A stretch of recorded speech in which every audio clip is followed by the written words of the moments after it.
welcome everyone to this second day of the International Cargo Bike Festival.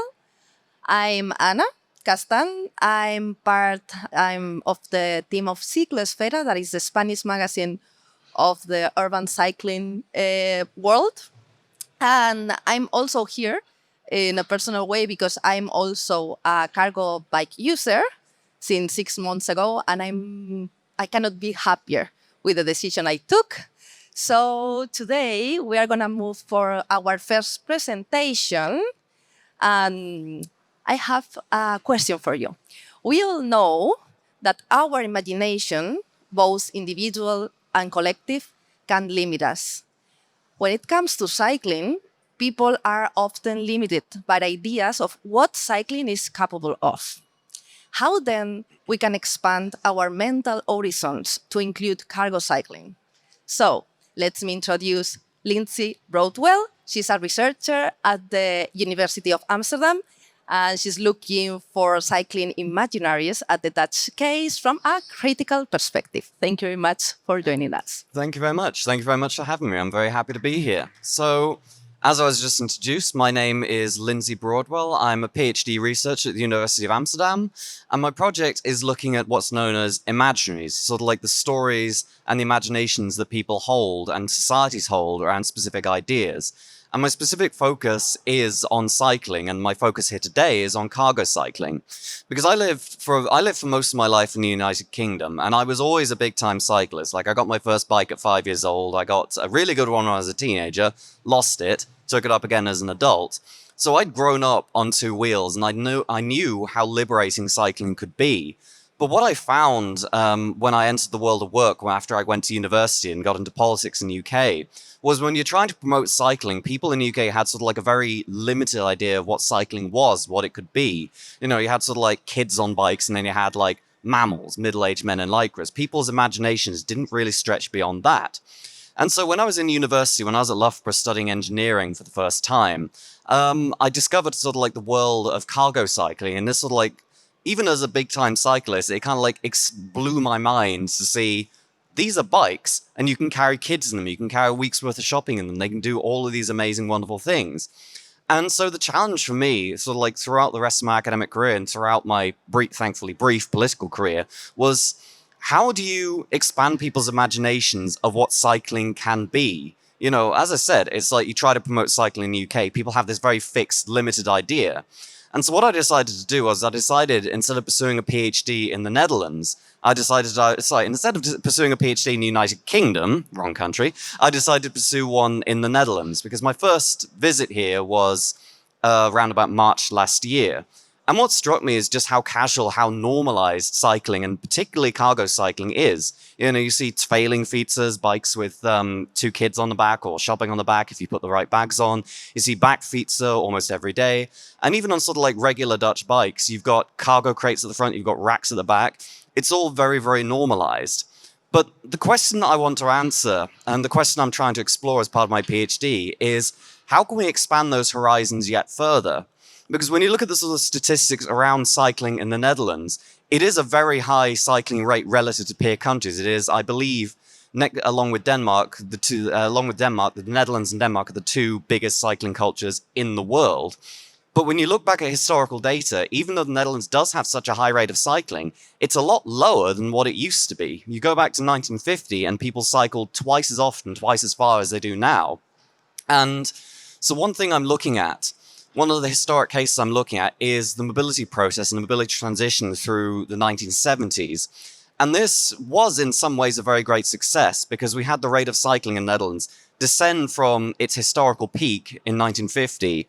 It reached its nadir in about 1970, about 40% of its historical high. And what those campaigns did was they not only succeeded in halting this decline, but they also partially reversed it up to 50% of the historic median. And so one of the things I'm trying to explore is like, well, we know what people did. We know how they did it, but we don't know the why. You know, there are people seeking to carve out a space for cycling in the Netherlands. And so my question I'm trying to explore as a further element of my research is, well, how do we expand that imagination around cargo cycling?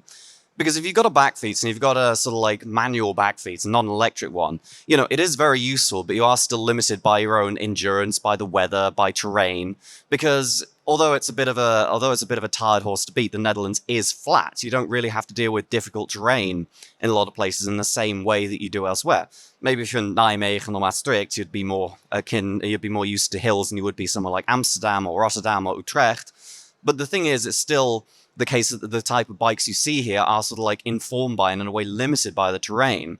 So what I wanted to explore is, well, how do we expand people's idea, even here, of what cargo cycling can be, what cargo cycling can be capable of? Because there's a huge number of deliveries still in urban areas which take place on vans, which take place in cars. And I know this from first-hand experience because, as well as being a researcher, I work part-time as a fietscourier, a bicycle courier, for Cyclone Fietscouriers. I deliver the post. If you live in Amsterdam, I might well have delivered something for you. And so I've seen a little bit of a taste of what cargo bikes can do, but that doesn't necessarily mean that I think cargo bikes as they stand, the sort of like ideas people have around them, are necessarily where they could be. Because I'm delivering posts, I'm delivering small packages, but when I'm out on my bike riding, I see so many other vehicles just riding around, cars, vans, trucks. I get stuck behind them in the Binnenstad constantly. And I'm just like, well, why are we still doing this? What is it that makes, delivery companies, and what is it that makes, the people responsible for making decisions go, oh, well, we know that cargo bikes exist. We know that we could do this. So why aren't we? And that's sort of like one of the big unanswered questions I've got. And into a more personal kind of realm, yeah, the Netherlands is very much a cycling culture, but it's also very much a driving culture. And like most driving cultures, an awful lot of those journeys could well be replaced by bicycles, if not necessarily regular bicycles, and certainly by cargo bicycles. So the big unanswered question I've got is, what's limiting people's imaginations, and what's sort of like still driving this high rate of car use, even though there's a high rate of cycle use? And how can we apply those messages? How can we apply those lessons to elsewhere to drive similar transitions in the rest of the world? So that's sort of like the questions I'm trying to answer with my PhD. And on the topic of questions, I'd like to open the floor to you because I'd like to make this into a bit of a Q&A. So thank you very much for your time and attention. And any questions? Yep. Anyone has a question? Yeah. Hi, thank you. Great talk. I'm wondering what you've learned from being a cycle courier and how that... Oh, hi. I'm wondering what you've learned being a cycle courier and how that's informed your kind of opinions about cargo bikes, and especially with your engineering background too. Like, how has doing so many kilometers kind of informed what you think about them? I mean, I've got a couple of things I could say in response to this question. One is a little bit TMI, so I'll spare that from you, but needless to say, there are certain health concerns you have to be aware of when you ride a bike on a regular basis, which I have unfortunately encountered. But when it comes to the engineering and design of it, one of the things which really does strike me is, yes, you've got bikes specifically designed to carry cargo, but they're still very much patterned, very much designed after regular conventional bicycles.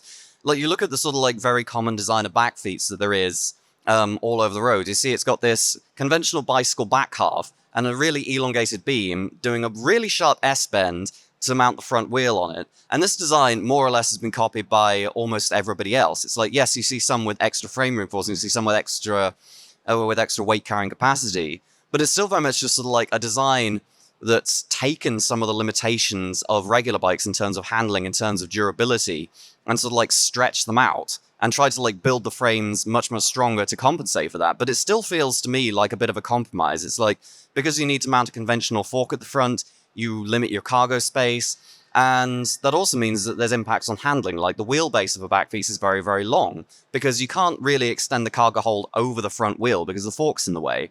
So you're stuck with a long wheelbase and low maneuverability. And if anybody's ever made the mistake I have, which is taking the wooden box off a regular back feet and then trying to carry stuff on it anyway, they tend to fold up like a pretzel. But the sort of like big thing which sticks out to me is sort of like, you ride a cargo bike, even when you're doing a job where, I will ride that bike for like 7-8 hours a day, they don't really feel like they've been designed for that kind of endurance. You're sitting on them, you're thinking, this has been designed for people who are riding half an hour to the shops or half an hour to the school, and then maybe doing that a couple of times a day. So maybe only a couple of hours a day, if that. When you're spending your entire day on a cargo bike doing a delivery round, you really start to notice that, they're not even the ones supposedly designed for deliveries, you can't always get on and off them very easily. They don't necessarily feel the most stable thing in the world because they've got a very upright seating position. They've got a high center of gravity. So not only you've got the long wheelbase and you've got the compromised steering design leading to perhaps less controllability than you'd like, you've also got to deal with the lack of comfort of sitting in a bike for hours and hours and hours each day. And yet you can, on some level, become conditioned to that. Professional athletes do. But when you're doing sort of like professional athletes level of work without the sort of like access to professional athletes level of care, training, and conditioning, it can be a bit difficult. And I think definitely the design of your typical cargo bike could be a lot better when it comes to like rider safety, rider security, and rider comfort. Thank you. Thank you. Any other question? Hi, thanks for the talk. In your research, have you come across individual barriers that people have for adapting to using a cargo bike? For example, their storage, or if their infrastructure around them is not good enough, wide enough, cycle paths, etc. Are there some individual ones that kind of repeat themselves, and are they different in the UK compared to here, for example? Surprisingly enough, that's a very good question. And yeah, I have actually encountered some very similar individual issues here than I have in the UK, particularly around storage and facilities. Because one of the often cited arguments about not cycling in the UK is, oh, I've got nowhere to store my bike. Oh, I can't store it safely. Oh, this, that, and the other. And though the Netherlands has loads and loads and loads of bike parking, parking for cargo bikes specifically is much, much more limited. So yeah, I've heard a lot of people say, I would love a cargo bike, but I live in the Trappenhaus, or I live in an apartment, and there's nowhere I can park it. So I've heard that very similar story in both the UK and the Netherlands. It's just in the Netherlands, it's like if someone's got a regular bike, they can park it fine. If they've got a cargo bike, I've got no parking, I've got no facilities. And I think one of the other issues that comes up is you've got an awful lot of cargo bikes, and they cost as much as a small car does. And so it's like, people are like, well, I could leave this outside. I could lock it up like I would my car. But then when you look at the rates of theft, like, I don't know, you might well have seen the news that insurers in the Netherlands are no longer insuring fat bikes due to the rate of theft. If I remember correctly, Urban Hour has actually included that as well, because so many of them get stolen, because they're high-value items, they're left out in the street unlocked, there's no proper storage facilities. It's the sort of thing where it's like, when I'm speaking with my supervisor, Mark at de Brommelstorp, the cycling professor at the University of Amsterdam, he brings up this idea of like a buitenmodel fiets and buitengewoon fiets. So, and that in the Netherlands is pretty much any bicycle which doesn't fit the very stereotypical Dutch bike mold. Like if you have a cargo box on the front of your bike, if you've got panniers on the back, technically that's a buitenmodel fiets and it won't fit in the bike storage. So yeah, I've seen a lot of the same sort of like individual issues in the UK and the Netherlands. And yeah, the common ones that come up is like risk of theft, where can I park it? And, oh, how far could I go, I guess? Because a lot of people in the UK are sort of like only see bikes as tools for physical exercise, or like people who are seriously committed. They don't see it sort of like as a practical everyday form of transport. And while that's not the case in the Netherlands, people, I think, are still limited by their imaginations about what a bike is capable of. That, we have this word fietser, which I translate into English as cycling pedestrians. So they cycle a bit further, a bit faster than they would if they're walking, generally like 2 to 3 kilometers. But then beyond that, it's like, well, it's public transport or it's the car. And that's sort of like backed up by the numbers as well. So despite the sort of like visual differences, there's an awful lot of commonalities between high rates of cycling cultures like the Netherlands and low rates of cycling cultures like the UK. It's actually quite surprising how many commonalities there are. So, thank you. We still have time for more questions. Yeah. I'm wondering how you're planning to get stories from people. I mean, other than personal anecdotes, how you're planning to collect that information, and if you're going to be focused more on the ergonomics of riding a cargo bike, or, I mean, that's what you've been talking about, or about, amazing possibilities beyond just what's on the road already. Okay, so yeah, that's a good question. Thank you. So what I'm looking at pursuing is a mixed methodologies approach. So it isn't just collecting stories from people, doing, in my case, semi-structured interviews, sort of like asking people questions and then letting them talk. And if they're saying something of interest, prompting them to continue. It's also about doing studies of the media, doing studies of...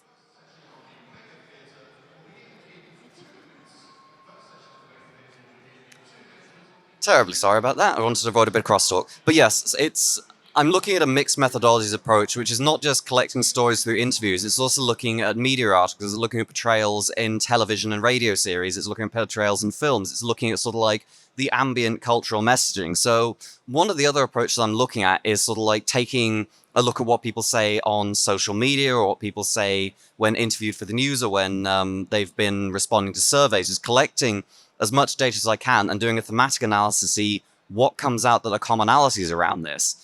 And sort of like when you look at the UK, it's like you get a lot of commonalities around sort of like lack of safety. You get sort of like commonalities around risk of theft, about risk of injury, about, oh, there's no infrastructure, there's nowhere to park.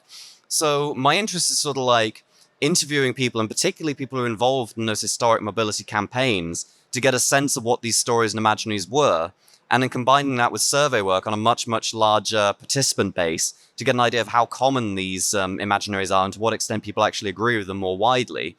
The final part of my research, which I sort of avoided talking about because it's very dependent on what I do earlier, but I was sort of looking at like, well, we've got these imaginaries that people hold. How can we challenge and overcome them? And in the case of cargo cycling, it's like, what are people's imaginaries that limit them? What are people's stories that limit them? And what stories can we tell in order to counter that? So that's sort of like what I'm trying to do. Thank you. So, any other question? Hello, thank you for the talk. Where do you see is the most need for the expansion of imaginations? Is it the consumers, people, as you mentioned historically in the 70s? Maybe that was the people protesting against the lack of space for bikes. Do you see it similarly with cargo bikes, or is it also maybe another user, such as the national government or business? I think there's a theoretical framework in transition studies called multi-level perspective, which is essentially looking at things at different scales and different levels. And that's very much what I'm trying to do, because yes, grassroots change and grassroots activism is important, but we also have to get stakeholders involved, and we also have to get the government involved. So I think when it comes to the lack of imagination, I think there's an awful lot of people who do have a great deal of imagination about what cargo cycling could be, but they're sort of like at the bottom of the pyramid. They're sort of like what we call an experimental niche. So they have these ideas, they're present, but then you go further up and it's just like you're looking at government policy being made, which is starting to acknowledge cargo bikes, but it's still very much limited by this idea of, oh, we have to have space for cars and bikes. Even in a city like Amsterdam, what you see from the physical design of the infrastructure is less about sort of like making Amsterdam a cycling city where cycling is truly dominant, but about allowing cars to have their space and keeping bikes segregated from that. Which, from a safety perspective, from an engineering perspective, it does work, but it is still sort of like, I think, fairly telling of a lack of imagination about, well, what would a city look like if we were to just say, unless you have a very, very pressing need, you cannot use your car in the city at all. And there's precedent for this. There's Pontevedra, the city of Pontevedra banned cars entirely from the city centre, and they adapted their city around that. So I think when it comes to sort of like the lack of imagination, when it comes to sort of like what limits people, I think it's sort of like present at almost every level. But even then at every level, you know, you're generalizing, but there are people within, you know, the Dutch government, within things like the Dutch Cycle Embassy, within companies exploring logistics, and within just like ordinary people in regular campaigns. There's plenty of people with big imaginations about how we can change the world, about how we can make more space for cargo cycling. The trouble is they don't have the prominence that they yet need. So it's sort of like you haven't got this critical mass of people to repeat and amplify those stories to the point where they become dominant within the systems that they're involved in. So yeah, when it comes to like limiting imagination, I think it's a problem all across the spectrum at every level, but I see some signs that that's in the process of changing, and so I'm cautiously optimistic about it. Thank you. I think that maybe we should have all our politicians in a cargo bike.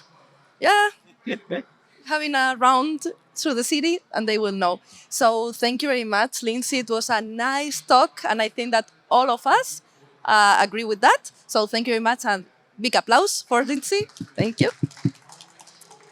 Thank you very much. Thank you for having me. Yeah. I'll be around the rest of the day if anyone wants to talk. So thank you.